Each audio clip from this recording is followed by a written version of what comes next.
الراجل حط خصلة شعر جوه الصندوق الخشبي، وفجأة كبرت مية ضعف ووقعت في أرض صغيرة بيعيش فيها ناس صغيرين جدا، فاتصدموا من المنظر. بعد كده رش الراجل شوية مية في الصندوق ونزل مطر غزير على أرضهم، فأنقذهم من جفاف استمر 10 سنين.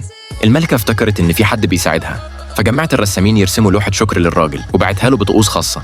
لكن لما اللوحة وصلت كانت صغرت مية مرة. الراجل استخدم العدسة المكبرة وانبهر بجمالها، فباعها ب5 ملايين دولار. وبعد مكسب قرر يحمي أرض الناس الصغيرة جوه الصندوق. في الوقت ده أرضهم كانت في خطر، الطاعون ضرب المعسكر والعدو كان بيقرب من الأسوار، وجيشهم فقد قدرته على القتال.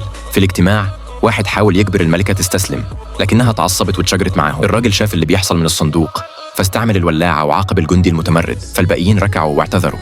الملكة بعدها طلبت دواء قوي، فالراجل رمى مضاد حيوي جوه الصندوق والمضاد وقع في النهر. الجنود المرضى شربوا منه وشفوا كلهم، لكن العدو كان وصل للبوابة وهدد الملكة بالاستسلام، لكنها رفضت وقادت القتال بنفسها. ورغم تعبها ما قدرتش تصمد كتير. في اللحظة الحرجة الراجل رمى نموذج سور جوه الصندوق، اتحول لحاجز طاقة وصد هجوم العدو، وفي النهاية تم القبض على قائدهم. الملكة شكرت الراجل وبعتت القائد لعلمه كهدية،